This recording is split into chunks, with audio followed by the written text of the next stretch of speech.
Roaches love, and this is a phrase used in the pest control world, is cracks and crevices. So a roach is extremely happy if they have their feet on one surface and their back is against another surface. Ugh.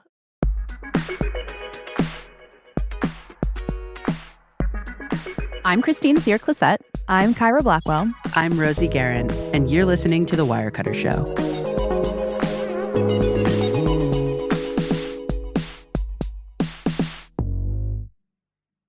All right, Kyra and Christine, it's time for us to finish a task we started months ago. Ooh, what is it? Well, last fall, you'll recall, we did an episode about how to get rid of mice and rats. How could I forget? Yes. It was a real skin crawler. Mm-hmm. This spring, we did one, of course, on combating mosquitoes and ticks. Yes, Another good everyone's one. favorite. Yeah, everyone's favorite, how to keep those off your clothes in person. Now, the trifecta is completed because sadly we have to talk about roaches and ants. Oh, I don't really like this sequel. this is the worst. This is the worst of the trifecta, I think.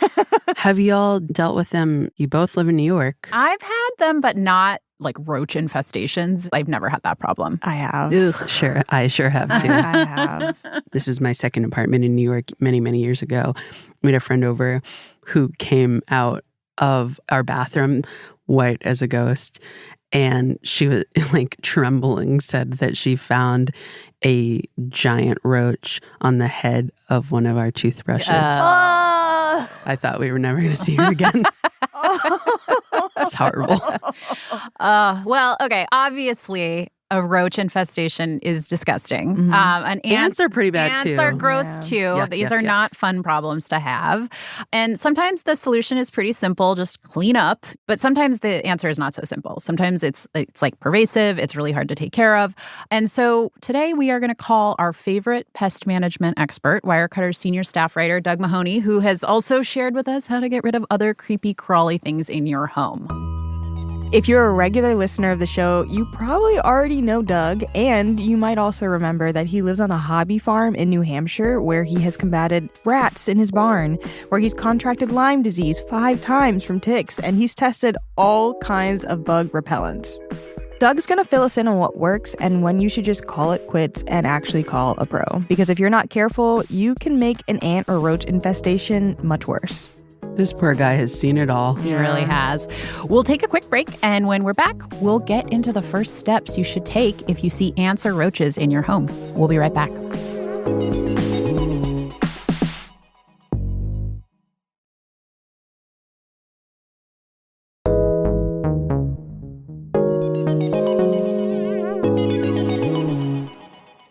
Welcome back. With us now is Doug Mahoney. He's Wirecutter's senior staff writer covering home improvement and pest management gear. In addition to writing our guides to ant and roach traps, Doug has written about mosquitoes, flies, bug zappers, wasp and hornet sprays, and bug repellents, and also why essential oils are not good bug repellents. For our coverage, he's interviewed a lot of pest management experts, entomologists, and other bug experts. Welcome, Doug. It's so good to have you back. Hi, how is everybody? We are good. You know, Doug, at this point, you're such a regular on the show. Could we just maybe install a podcast studio in your barn? I feel like you live on this farm in New Hampshire. What is the bug situation there? Do you have ants? Do you have roaches? Are roaches a thing in New England? We have ants, sort of a seasonal summer ant thing, just like a lot of people. We really don't deal with roaches. I don't have a ton of firsthand experience combating roaches, but flies are certainly an issue, especially if you have animals. I would take 1,000,000 flies over one roach. Yeah, they're gross. So, Doug, in our mice and rat episode, you quizzed us on our rodent IQ, and I think you've come prepared with another quiz. So you're going to test us today about our ant and roach IQ, right? Yes, we'll see how you guys do. Okay. So the first one, ants do not sleep like humans. Instead, they take a series of naps over the course of a day. So how many naps on average does an ant take in a day? A, 25, B, 50, C, 150, D, 250. God, Ooh. 250 naps is my dream. That's long? actually my dream. What qualifies as a nap? Like 3 seconds? How do you take 250 naps in a day? My gut says 150. I was going to say that I'm going to go with 150 also. The correct answer, ants take 250 micro naps in a day, each lasting about a minute apiece. Oh my God. Wait, that's really cute. I don't know why. Which adds up to about 4 to 5 hours of sleep each day. And is that just because they are literally working so hard they have to take these little minute naps? I don't know. I think that's just how they roll. They just go plugging along and shut down for just a little bit. And How many keep going. micro naps do you think I can fit into this episode? Okay, so the second question. How long can a cockroach live without its head? A, 1 hour. B, 1 day. C, a couple days. D, a couple weeks. I think it's a couple weeks. Oh my God. Of these Come options, I on. am praying it's number one because that is just frightening if it's any longer than, what did you say? An hour? Is 1 the hour. first word? Oh 1 my hour, God. 1 day, a couple days, or a couple weeks. I think 1 day. I'm going to say an hour. I am just praying I want it to be an hour. I'm sorry, Christine. It's a couple weeks. What? I was right the first time. I hate this so much. Wait, so what do you have to do to actually kill this thing? Like, Kill is it like a all. vampire? You have to like spike it with like Just a wood crush it. spike? You have to kill the whole thing. Mm-hmm. Is Yeah. crushing it completely with my foot going to kill it? That'll probably do it. Okay. That'll probably do it. All right. Okay, so we all know about cockroaches surviving the nuclear war. So true or false? Of insects, cockroaches are the most resistant to radiation. True. True. False. False. Mythbusters actually did a piece on this. They exposed cockroaches, fruit flies, and flower beetles to different levels of radiation. And it was the flower beetle that performed the best. After exposure to 100,000 rad, a unit of radiation measurement, which is about 100 times what a human could survive, Whoa. 10% of the flower beetles were still alive. Oh my And God. how many of the cockroaches No, were alive? no cockroaches made it to Thank that point. God. Voila. Wow, Christine. I seem to know You more about bugs than I want to. All right, so ants and roaches are clearly different. I would strongly argue roaches are the more disturbing problem. Do you treat these infestations in the same way, Doug? You basically do. There's certainly behavioral differences between those two bugs, but as far as the products you use and how you use them, it's basically the same. Okay, break it down. So basically, there are 4 things you want to do. First, you want to observe and identify the bugs. You want to find out really what you're dealing with, where they're coming into your home, where they're spending their time. Then, as with any pests in the house, whether it's mice, rats, roaches, ants, you want to really just clean up. Seal up any food, especially pet food. When researchers raise cockroaches, they feed them dog food. Hate that. And yeah, they're particularly attracted to that. And you want to clean up things like you want to make sure that the counter is wiped down every night. The sink is cleaned out too. If you found out where they're coming in your home, you want to seal up any entry points. And then as far as getting rid of the bugs that are in your house, you want to use a bait. Okay, so let's start with observing and identifying bugs. You know, is there any kind of difference in how you approach that with ants versus cockroaches? Not really. You want to just see that really as far as ants, it's sort of a pass-fail test. You either have ants or you don't. Unless you're seeing signs of carpenter ants, and that's going to be little bits of sawdust or small holes bored into the wood of your home. If you see that, you should just immediately call a pest control operator. You're on the clock already. So just to reiterate what you just said, basically, if you're seeing ants and you're seeing like sawdust where you didn't create the sawdust, you probably have carpenter ants, and that's when you should call an exterminator. Right. Otherwise, you might want to try some DIY methods to get rid of the ants before calling a pest control expert. Yeah, there's definitely different types of ants, but the differences between them aren't really going to affect much of the approach that you're going to take to get rid of them. And then for the difference between cockroaches, it doesn't matter what type of cockroach it is, you're going to kind of deal with it in the same way. Correct. Are there particular places that roaches versus ants like? Dark versus light or wet versus dry? Anything like that? Definitely. So ants are going to tend to just go where the food is. Mm-hmm. The telltale sign of ants is ants. You're just going to see the little trail of ants. You'll see them walking in a row. It can be easier to find out how they're coming in. You just sort of trace their little trail back as far as you can and then look around the foundation of your house. If they're coming from outside, they may just be in your walls too.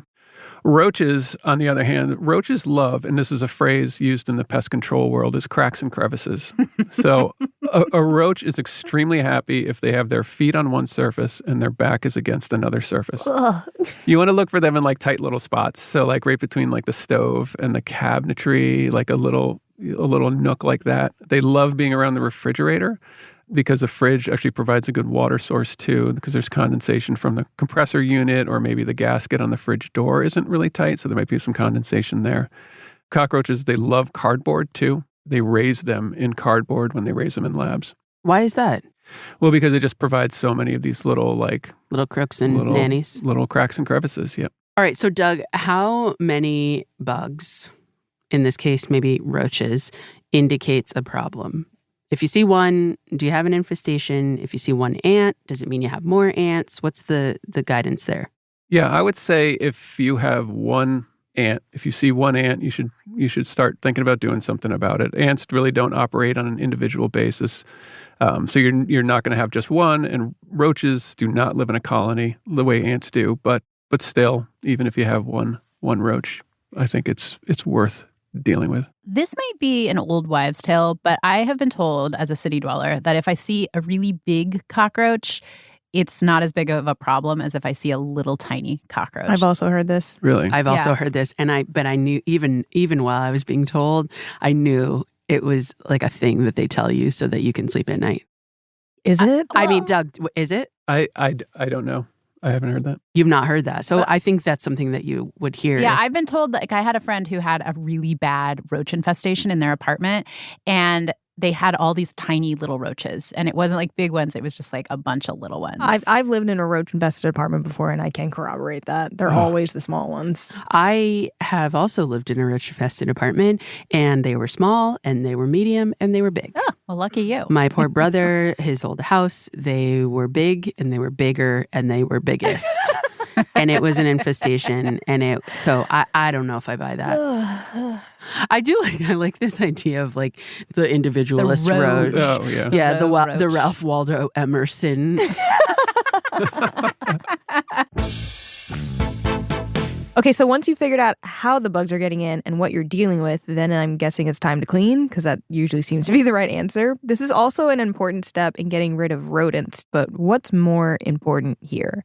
Are you cleaning out crumbs in your kitchen or putting food in airtight containers? Like, what's the order of operations here? I would recommend both. You want to give your kitchen like a really good cleaning, and then at the same time, you want to make sure that your food is protected, especially roaches.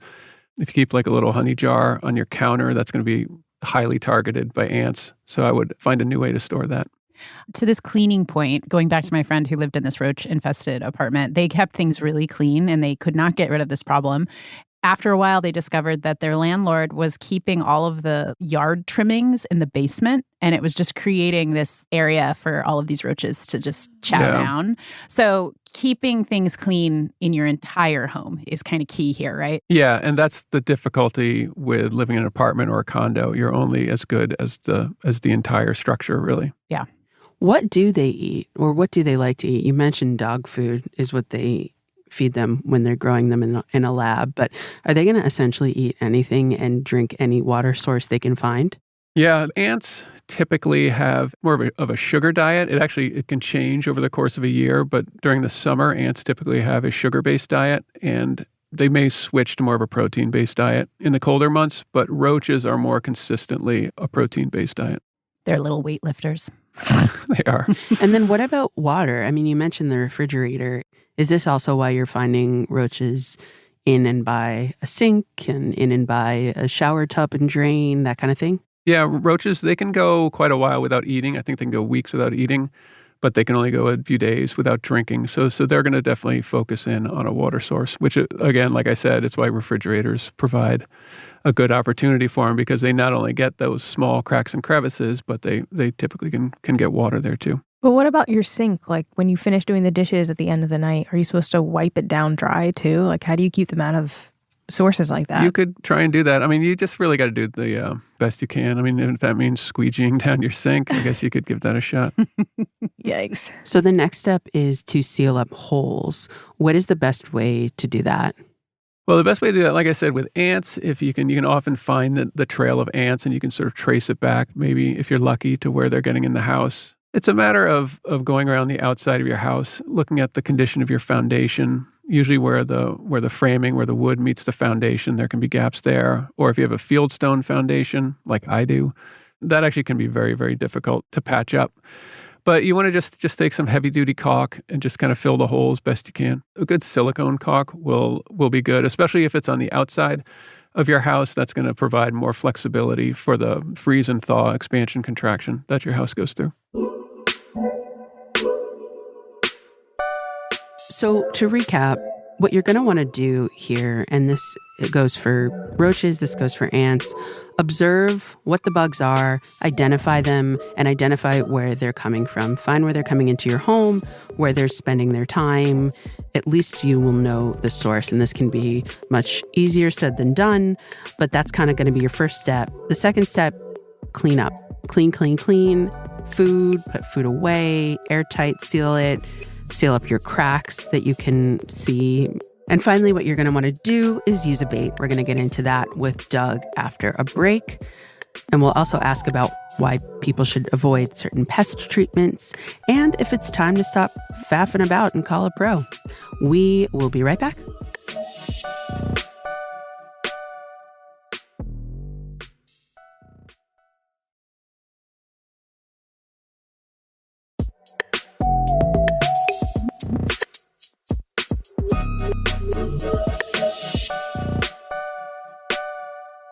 Welcome back.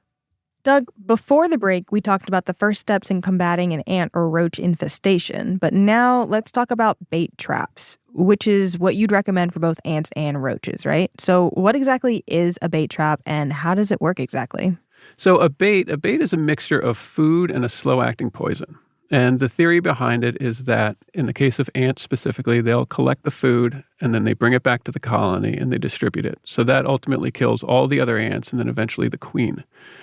The model's bait comes in a bunch of different forms. We prefer the ones they're called bait stations, which is like a little box that the bait comes in. The one unusual part about baits is that if you start seeing more ants, it might be a good thing because that means that they've found the bait station. The toxin is mixed with an extremely attractive food.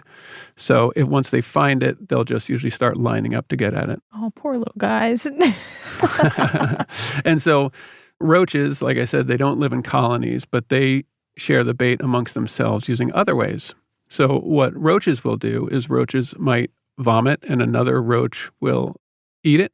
Poor little guys. If they weren't appealing enough to begin with. Roaches, they may eat each other's feces. Poor little guys. Or they may just die and be cannibalized by another roach. Poor little guys. It's like the road out there in Roach World. Yeah, it is kind of like the road in Roach World. So it sounds like, okay, ants and roaches, they live in different types of communities. Are the traps themselves the same or are they different? Because it sounds like they eat slightly different foods. A bait station made for ants is not really going to attract roaches. So it's two different products. There's two different toxins and two different food sources. The general theory is the same, but the details are not. So ants go for a sweet diet. So the food that's mixed with that poison is sweet, almost, but it seems like it's like a honey or like a maple syrup. It's a very liquidy, very, very sweet thing. And then the roach one is more of like a paste. It's more of like a protein-based like muscle milk. food. That's right, muscle milk for those little weightlifters. And what traps do you like? What bait stations do you like for ants and roaches? We like the ones from Taro. Taro makes liquid ant baits, and they also make roach baits. Their liquid ant baits are notable. There's, in all the product reviewing and testing I do, it is rare to find as much consensus as there is about how well the Taro ant baits work. When I was looking at all these ant baits, I set maybe 5 or 6 of them out when we had our own ant problem. And all of the ants, they went right to Taro and they cleaned that one out. And all the other ones, all the other bait stations were like right next to it. So I'm not sure what they put in their little sugary mix, but whatever they do, it is highly, highly effective. We have a number of colleagues who have had really good experience with Taro ant baits too. Okay, so you've gotten a little bit into how you test these. Can you tell us more? You said you don't have cockroaches. So how are you testing those? We test, when it comes to all sort of our ant and pest control, for the most part, we don't test for efficacy. We test for usability. So we'll get the products in our hands and we'll use them as anyone would use them, see which ones, in the case of bait stations, which ones are easier to monitor, which ones are easier to open, which ones are just generally easier to use, how many you get in a pack, that sort of thing. But it just does not make sense for us to do efficacy testing on this. There's just too many variables involved as far as what season it is for the ants, which ants you're trying to get rid of, which roaches you're trying to get rid of, what their specific diets are. So there is a huge body of literature already out there as far as the effectiveness of different toxins. So we look at that. And then we also speak with pest control operators. We speak with entomologists. We speak with people at extension offices and get their input as well. So again, are roaches and ants going into these little poison homes and that's how they're getting the bait and then taking it out and then coming back and doing the same thing over and over? Yep, that's exactly it. Fun. And in the case of ants, you'll just have a line of ants going across your kitchen right to the bait and then a line of ants right next to it going back to the colony. And so then where are you meant to put the traps? Particularly if you don't, I mean, obviously you put them where the source is, but if you don't know, how do you figure that out? Well, you really want to put them sort of where you see the bugs. It's not going to make much sense to put them like in the middle of your room. So along like the baseboards would be good, or on your counters if that's where you see ants. With roaches, you can put them around, like I said, around the refrigerator. You can put them in places where there are those sort of cracks and crevices. You mentioned the countertop.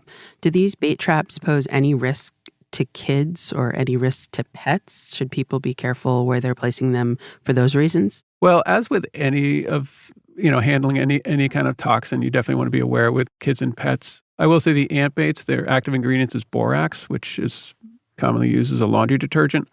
So that is about as benign as it gets, but it can spill out and you don't want your dog eating it up. You don't want your kids drinking it. So it comes in different forms.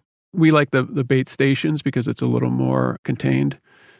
Roach baits, they use a stronger active ingredient, but it's a thick paste and it doesn't easily fall out of the bait station. So that one is a little safer as far as if a kid goes over and just like picks it up or if a dog knocks it over. From your reporting, Doug, I know that there are other types of pesticides that you could use, like gels and powders, but when would you go for one of those? Well, what we've been talking about are bait stations. And so that is when, like I said, the bait comes in a little compartment. But most manufacturers, they'll sell the same bait, the same mixture of the poison and the food, but they'll sell it in just a different format. So you can often get them in a powder or in a gel. And that can work depending on the situation. So especially with cockroaches, the gel is like sticky. So you could kind of like smear some maybe kind of on the side of a cabinet that's near your stove, or it's just not a place where you want to put a bait station. You could do a little bit of the gel. The powder, it comes in, you could just puff a few little bits of this powder like underneath the refrigerator. We find that they're harder to use, they're harder to monitor, and they're a little tougher around kids and pets, so we prefer the bait stations. I remember when I had a roach infestation, I remember feeling like anything that has any kind of review, I want to get it, and I want to pour it all over the apartment, and I want to do everything at once. Is there any detriment to doing more things, reaching for more than one type of bait or type of solution at once? No, not really. I mean, I think it's a fact that there's no one product that's always going to work all the time. And I think one of the things to keep in mind in approaching this is to always have the flexibility to switch to a different product, a different active ingredient. There are times when the bugs will sort of have just sort of an aversion to a bait for whatever reason. But that doesn't mean that they'll also be averse to one that comes from another company or one that uses a different active ingredient or has a different recipe. But by the same token, whatever you choose, you want to give it the time to work? Yep. Maybe like a week or two and see how it's going. The taro bait station, one thing we like about them is that they're clear, so they're really easy to monitor. So you'll usually, if they're working, you'll see some ants that kind of drown themselves in there. So you should know if it's working. You'll be able to see. Okay, so we've talked about bait stations. We've talked about gels. We've talked about powders. There are other types of products you can treat ants and roaches with, right? What are some of those, and why don't you advise using them? Yeah, so there's the kill-on-contact sprays. Those are not going to do any good because you're just going to be killing the ants that are right in front of you. And that, as we know, is not going to affect the colony, and it's really not going to change the behavior of the ants. What's more is I've been told that you can, if you use those kill-on-contact sprays, that you can actually split the colony, and so then it'll make the infestation worse. There's also bug bombs, which are those foggers, which you sort of set a bunch of them off in a room, and then you vacate the room or you vacate your house. Those don't tend to work. They don't tend to get into the cracks and crevices where cockroaches live. And then there was even a story where somebody set a ton of them off, and they use butane as part of the mixture in the aerosol can. And then I think there might have been a spark from the stove or from the fridge or something, but I believe the entire house blew up. Oh my God. Oh my gosh. I mean, they solved the infestation problem. Yeah, exactly. That is dark. So are those kill-on-contact sprays not good for roaches either? It may not get all of the roaches. I think the bait, it's going to be a more passive way and have a better chance at getting all of the roaches. I'll tell you what, I was walking around the house like with a holster and keeping like Raid in my pocket. And I was just like, because you see one of these in the daytime and you're not going to be like, well, I guess I'll just take myself into another room and hope that the bait works Right. overnight. You're like screaming and then spraying this thing until it flips over on its back. So I don't know. I don't know what my question is. I'm clearly still haunted. Yeah, they can certainly be added to your arsenal, but I think that it would be in conjunction with a bait. Got it.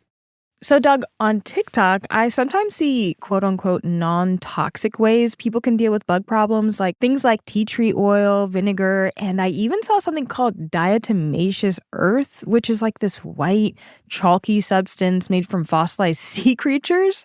I don't know why I bought this, but it's supposed to be one of those natural remedies that keeps ants and roaches away. I want to know your thoughts on that. Yeah, there are definitely with essential oils. There's definitely a lot of essential oils that have bug repellent capabilities.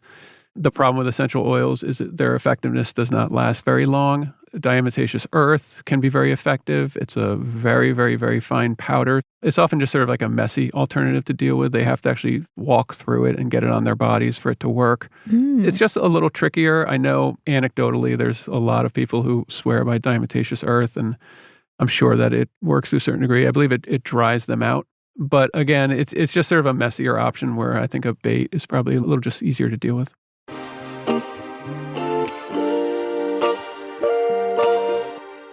So if you are dealing with bugs, you want to do what we talked about in the first part of this episode. You want to identify, you want to clean, and then you want to seal up any holes. And then you want to turn to bait traps, and you want to get different kinds for ants and roaches. Bait traps are generally going to be the most effective. You can also use gels and powders that have some of the same insecticides in them. But Doug, you recommend avoiding instant kill aerosol sprays for ants because it can make the infestation worse if you split the colony. You might want to consider using them for roaches if you're looking for an extra little gung-ho treatment there. You recommend avoiding these like total release foggers, these bug bombs, because they're not that effective and they can also be dangerous. And then also, you might try some of these natural treatments, but they're not going to be as effective as the traps. Probably not. I mean, baits are really the standard, especially with ants. I would say with cockroaches too. It's a very reliable, and it doesn't really get you in contact with the bugs. It's actually a fairly clean way to go about it. So you've done all of these things that Christine just mentioned. It's not working. When is it time to call an exterminator, Doug? Well, that's sort of your call, your comfort level. Like if you want to keep trying something else, but you don't want to let it get even further and further out of hand. So I would say once a couple baits are out, I'd monitor them for a couple weeks or however long you can handle it. Definitely don't be afraid to just call it quits and call a pest control operator. Doug, it's time you get in the hot seat. We're going to test you. Really? We started this with you quizzing us. It's only fair we return the favor. So we're going to play a little round of Would You Rather. Oh, boy. I'll start. I've been thinking about this. I've been thinking about how I want to test you. Would you rather eat chocolate-covered roaches or chocolate-covered ants? Chocolate-covered ants. Yeah, They're smaller. Would you rather have roaches that could fly or ants that could bite? I would probably go flying. Like a biting ants sounds awful. Yikes. Okay. Would you rather have a roach infestation or a rat infestation? Ooh. Huh. I would say that's tricky. That's tricky. I have more experience with rats, so as gross as it is, I would probably rather have a rat infestation because I kind of know the enemy. I know the enemy. Yeah. Okay, so before we wrap, Kyra usually asks all of our guests one final question. What's the last thing you bought that you really loved? But because Doug is a regular, and more than that, because Doug famously doesn't buy all that much of anything, we're going to spare him and just say, Doug, you're wonderful. Thank you for coming back. Thank you for humoring us and haunting us. Well, it's a pleasure to be here. Thank you.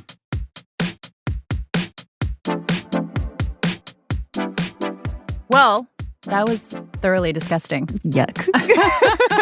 I'm kind of surprised we made it Yeah. through. I mean, but we're done. We're not going to do any more of these. We promise. Yeah, I'm going to just like all the other ones that we did that are this level of disgusting, I'm just going to blank it out. Just going in the vault. I'm never remembering any of this. I do feel like we bonded through some shared misery. Yeah. I know what to do the next time I see the little trail of ants in my apartment or the rogue cockroach. Ugh. For me personally, I now know that if I see one cockroach, it's a problem. I always kind of thought if there was just one rogue one, it had just wandered in. But now I know that they might be kind of like nesting around the pipes around in my sink and behind my refrigerator and all that good stuff. You know what? I actually think ignorance is bliss. But if I do see another roach, or just before that, I think I'm just going to get some bait traps for roaches and ants just to be safe because I actually live in a ground floor apartment. Yeah. I've been lucky so far, but I don't want to risk it. Yeah. I hope you stay safe out there. Yeah. My big thing, it's annoying, but it's clean. Yeah. It's clean.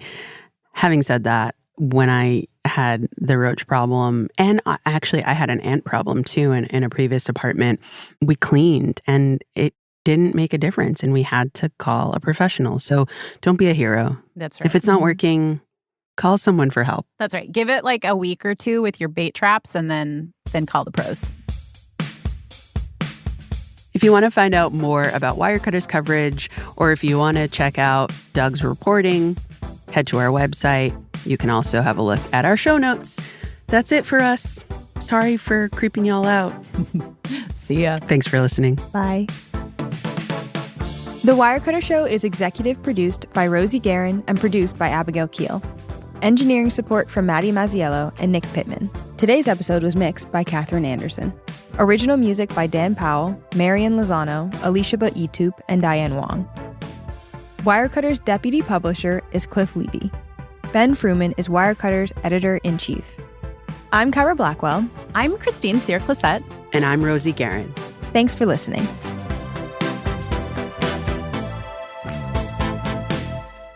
Well, that was gross. Ugh.